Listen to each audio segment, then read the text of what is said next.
Hey folks, so today we're here with Anja Sundberg. Sundberg? Sundberg. Really? Is that how you say it? Anja Sundberg. Wow. Yeah. Everyone says Anja Sundberg. Oh, but No? it's Berg in Swedish. Wow, that's great. There we go. So a lot of you will have heard of Anja. Anja is one of Sweden's top woodworkers. Would you call yourself a greenwoodworker? Yeah, Yeah. I think so. Yeah. Slöjder. Slöjd. Slöjd. Slöjdare. Yeah, so what does that Slöjd. mean to you? To be slöjdare? Yeah. Don't know. Oh dear, it's such a difficult question. But you don't, do you have any machines? Do you use machines at all? No. Oh, this is awkward. I've heard that you microwave some of your spoons sometimes.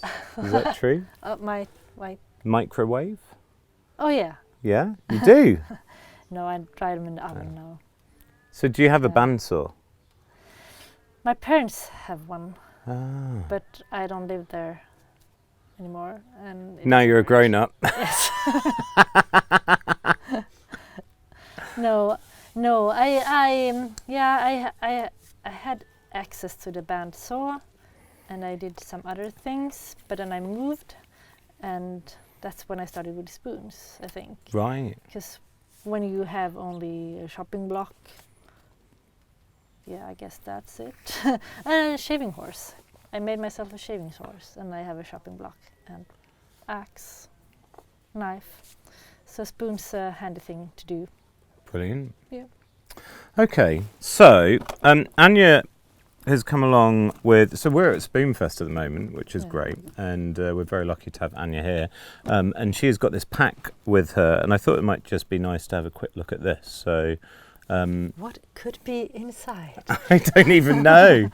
What is it? What is it made of? These are like bits of wood, right? Yes, that's pine. Right. Okay. And it's pine, you know, if you split pine, Mm. it's dark inside and very what do you call it? Most light Yeah. outside. I mix German and English now. Darker on So- the inside, lighter on the outside. Yeah, so it's the Yeah. light part. Yes. That's because the dark Better part is very tensile. strong. Yeah. Dark that's the bits one. more kind of brittle. Yes. Yeah. But very hard and strong. And that's good for furniture and for windows and things like that. But that is good for baskets. Great. I So is use- this split? Yeah, you split it with a Mora knife. Ah, good branding. Yeah. Okay, so this is a very traditional basket. Did you make this basket? No, I No. didn't. Um, But my grandfather actually, he used to. So when I was a kid, yeah. he would go to a village. There is a village close to my village. They specialize in making them. So there was only one village where they make baskets, Right. and that's Vomhus, close to the village I grew up in, which is Orsa. And in Vomhus they make baskets, and my grandfather would go there, and he would stop at different houses, and we'd go in. I come with him, help him carry the baskets to his van, and then he would buy them and he would sell them. Brilliant. Yeah. And it's classic, beautiful riven wood, so it's thin but strong because it goes Yes. perfectly with the fibres. And this is a Swedish blue. Is it? Well, it's the colour of your flag, right? Maybe. No? Cobalt blue. Cobalt blue. That's yeah, not we have cobalt some blue. Cobalt blue is like right? that blue. Is it? It's more purple, like Maybe cobalt. maybe I mixed some white in it, Ah. just to make it more, or not opaque. What's the other word? The opposite of see-through. Opaque. Opaque. Yeah. Yeah. Yeah. Translucent or opaque. Okay, so I yeah. wanted it not to be more translucent. opaque. Yeah. So then I mix in some white into the blues. Great. And so this is a very traditional Swedish colour as well. What colour is that? Yeah. Swedish red. Yes, English red. Is call it? We call it English red in Sweden. Really? Maybe I'm just getting completely wrong. But We like call it Swedish red. when I've been to Sweden, right? Like all the Yeah. buildings are painted that colour and stuff. That's true. Yeah.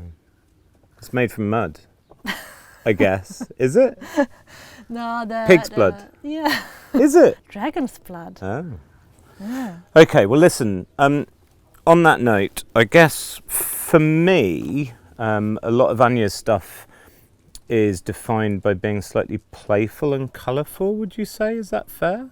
Yeah, maybe also depending on the wood I use, which is birch, which Yes. is very white Mm-hmm. and gets a little bit dirty once you start using it. This is ones I used a lot.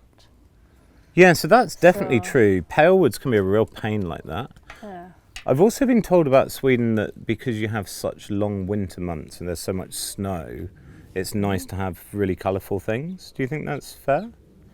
Because it's Yeah, just why white not? everywhere. So like in the olden days, it'd be nice to come in and you'd have all the fabrics would be woven with pretty colours and, no? I think that has been the case in almost every culture, don't you think? No, just No. Sweden. I'm not sure. Someone did tell me that once though. You never know whether it's rubbish. Huh. Yeah. I mean, if they could get hand on colors, they would Yeah. use colors. Mm. It's the same with our traditional clothes. Yes. If they could find some colors, they'd use it. Yes. At first, they were only like these plant-based dyes, Yeah. so everything looks kind of dull. But then, when they could buy synthetic, everything looks very bright. 'Cause, Magic. yeah. Good old synthetic. Yeah. Okay, so can we have a little look in your pence case? Sure. What Shall I would you open like it? to show us? Yeah. No, I didn't have very many things. I didn't bring very many things here, but this I use when I teach to draw on wet green wood. Oh, okay. It's hard with a normal pen, so Mhm. that's why I buy these. They can get off like this. This Watercolour. pens, watercolor pens, Mm-hmm. and they draw perfectly onto wet wood. So I'd bring a bunch of these, and the students would accidentally put them in their pockets. They didn't want to dear. steal them. They just happens. That happens to me too. You borrow a pen and you put it in your pocket. It's just a pen. So then I put Just a pen. these on. So now they last forever. So yeah. Right. So they wouldn't steal them, but also, so if you have a little, I suppose once you've kind of sharpened it, you're only going to have a little bit, so you can just extend it and then Yeah. it works. Yeah, and if you have this, you can, because they cost 2 pounds each. Yes. So that's expensive, I think. So Frugal. But then much nicer to have something playful on them. yeah, this is a nice one. I That's like to very have that cool. one in my pocket because it's absolutely forbidden to walk around with unsheathed knives here. And then I'd walk around here with a knife sticking out of my pocket like this. Just to annoy Barn and Robin. Poor me. So that's cool, and that again is classic Swedish red, English red. English red. Okay. Oh, that's nice. Yeah. And also, I made these because when look how realistic that That's is. very realistic. So this is something I like because it might have been the first time I met you. I think you had a hammer that had actually got like a knot. Was it a knot in the handle? Or like a complete bend in it? It was a complete bend. Yeah. It's like the hammer Hilarious. got very tired Oh. and couldn't hammer anymore. It was just, oh. So I have that on my... Yeah. So was this just a bit of wood with a wiggle in it? No, it was straight. Really? You I carved that into a straight I bit? wanted it wiggly. Good grief. What a lot of effort. Oh, Yeah, that's nice though. I need to Okay. make some new ones. These are getting old. So then I think when I first had known of you on the internet, you had some dragon bowls. Little bowls with dragon heads on. Yeah, I think Robin bought one for Jojo. Yeah, I maybe. haven't made one Was that yet. before you came here? That was when I came here. I brought it. Right. And Yeah. So have dragons been a common thread in your life or not? That's a dragon, right? I think so. Yeah, that's a dragon. So, and this has got to be the most impressive dragon I think I've ever seen. Look at that. And is this a walking stick for a little granny?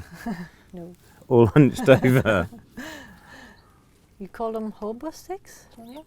Hobo. Hobo? Maybe hobo stick. Hobo stick, yeah.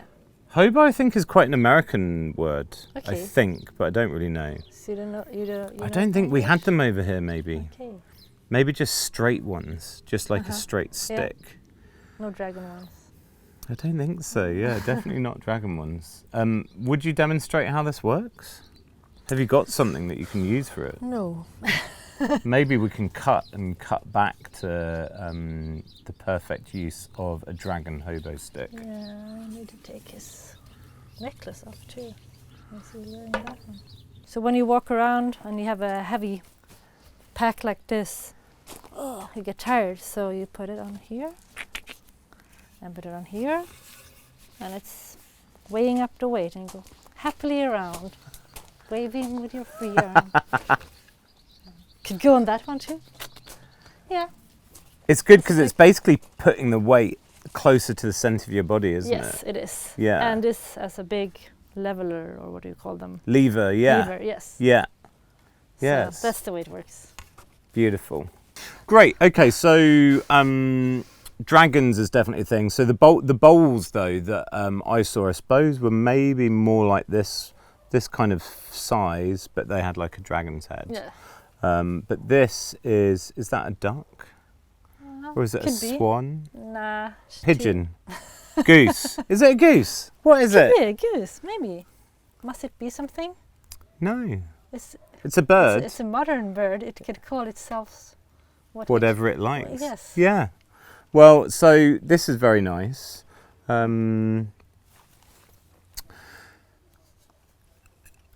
Is that No, your it's- signature? Yes, it is. Is that an A? It is really in my village in the old days. Every farmer had its signature, or every person has his own signature to Yeah. put on their wooden stuff, because everything is made of wood, so you could easily put your signature on Mm. it. So, and I needed a signature, and I asked my grandfather, "So what's our signature?" And I was all eager to know, and he go, "So I can't remember." So I asked him, please try to remember, because I need a signature, because I want to do woodwork. And then one day he was all happy, and he came up to me and go, "Oh, I remember now.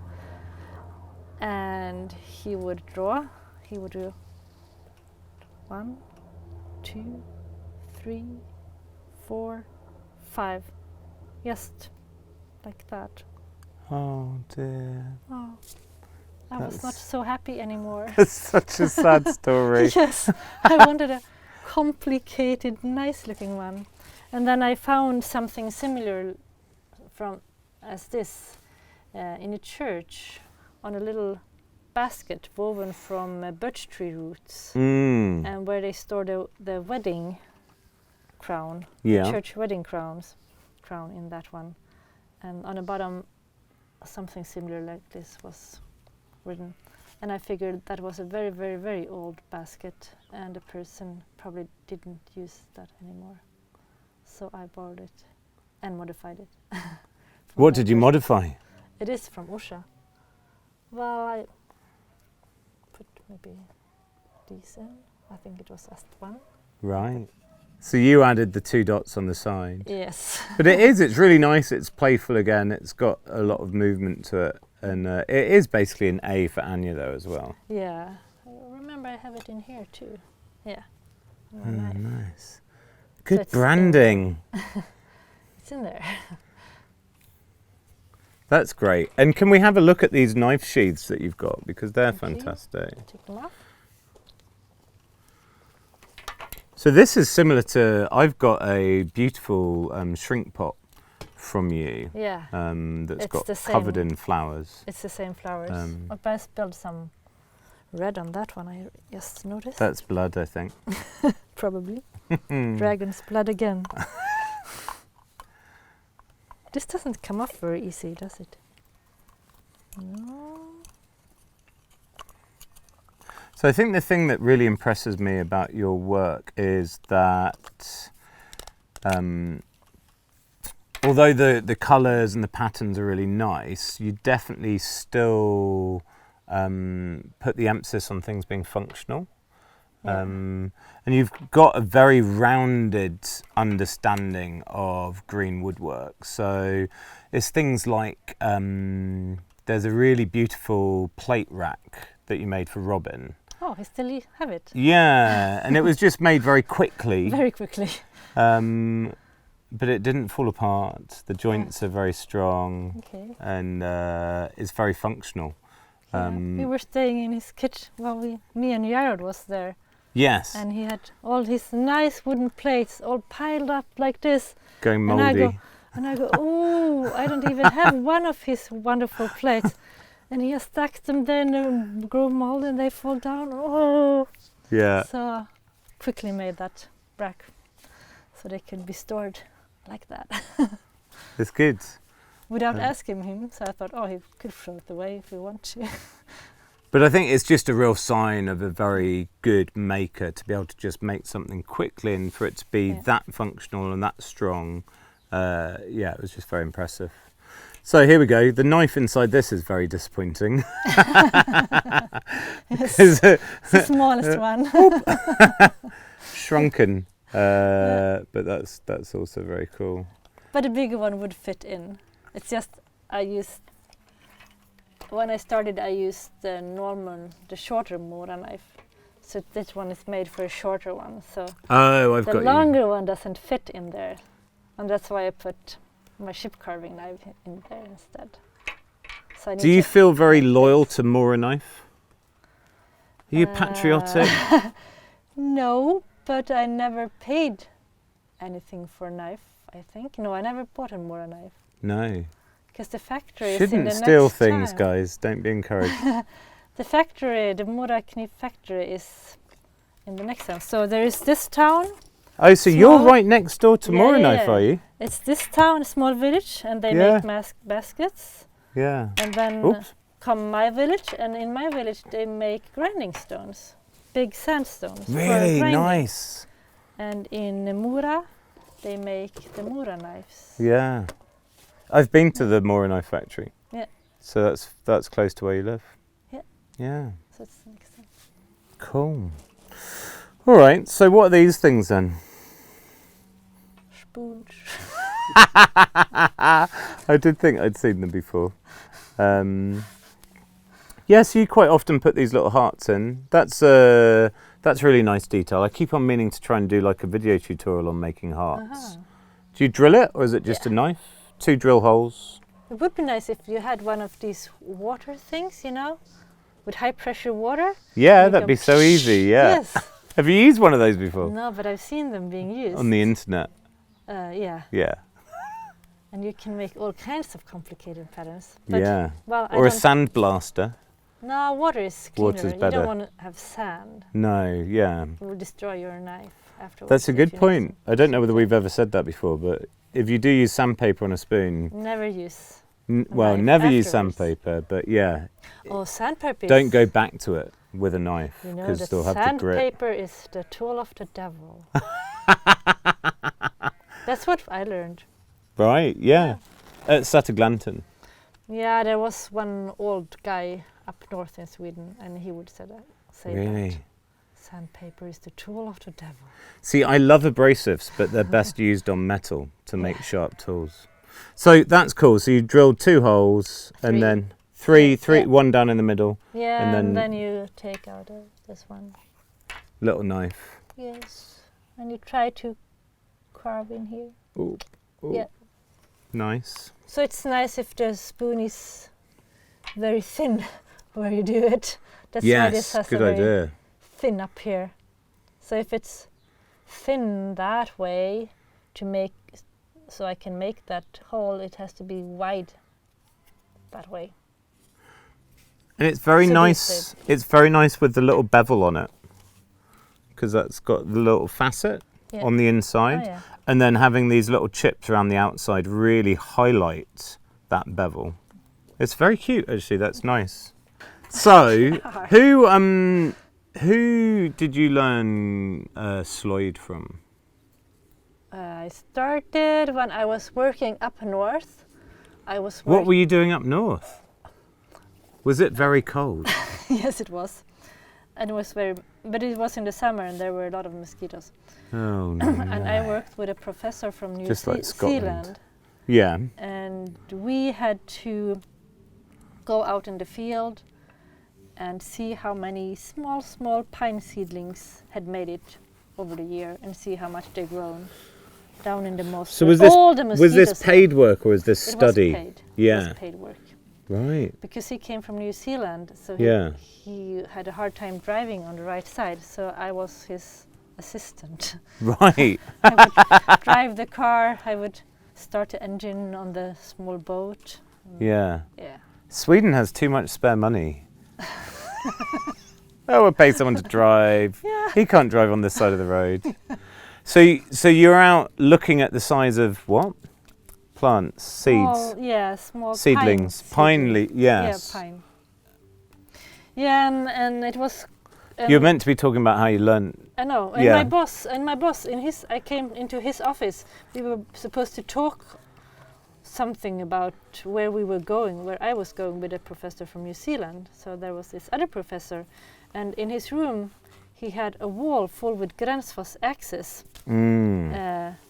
And I looked at him and said, "Oh, nice axes." And he takes the Willy Sundqvist big carver down. Yeah. And he says, "Do you like it?" "Yeah, a lot." "Go, you have it." "What?" And wow. I had very little money at that time.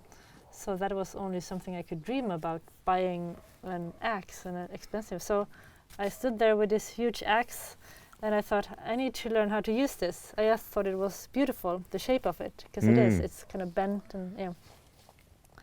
And then next time I went to the city, I went to the library and I borrowed Wille's books of how to carve things. And I also bought this knife. Wow. This small chip carving knife. I didn't have a Mora somehow, so I from had Svanti Djav. And I had the giant axe. Yeah. And I had a mini knife, and I started to make these. Right. Because up north, the Sami people live, and they make their cheese from reindeer milk. And the reindeer don't milk very much. You don't get very much milk, but although bigger than this. So this is the bottom of the cheese mold that they make the cheese in. Right. So the holes are to drain the cheese. Yeah. Brilliant. So I started making these. One of the first things I did was putting that huge axe into my thumb. Oh dear. Later so on, you found out that the axe was designed by Willy Sundqvist? No, I didn't know that. Oh, but the book was just the book, I guess. Yeah. And then, so how old were you then? Maybe 25. 25. Yeah. Okay, cool. Something like that. And then, so from that's how you ended up going to Sätergläntan? No, I didn't know about Sätergläntan. Sätergläntan was not in the book, I think. I don't know. So I never heard of it, even though that's in my province where I live. I never heard of Sätergläntan. Wow, okay, yeah. But then there was a friend of mine who had gone there, and she said it was great. And so I looked it up. There was no internet, but I found out about it.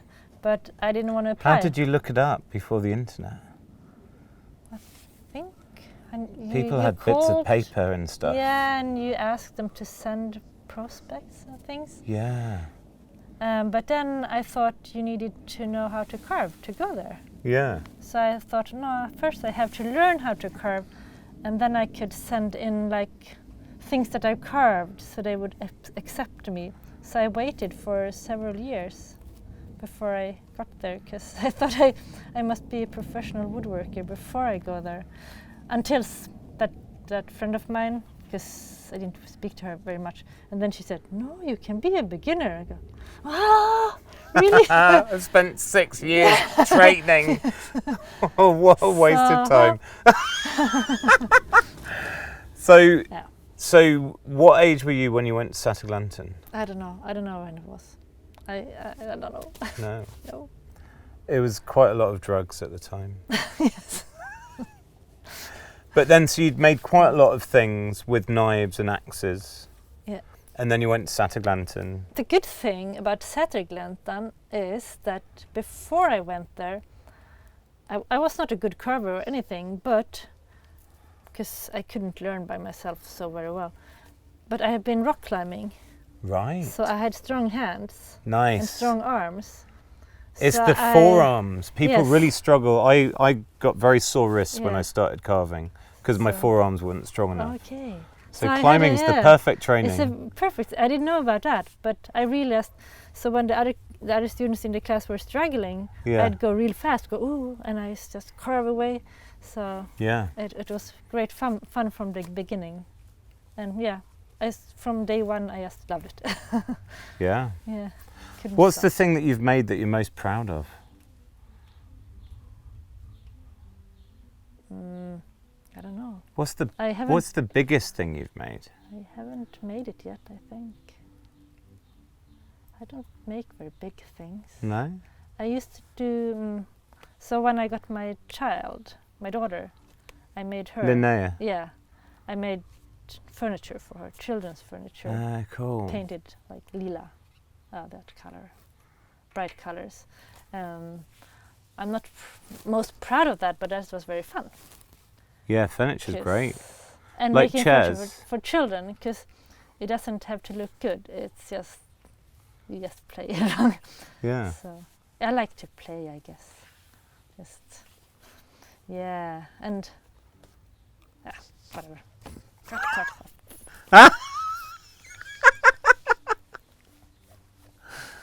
Great. It has been really nice to chat, and I think it's particularly, I think, for the guys that watch these videos, this is going to be really unique stuff.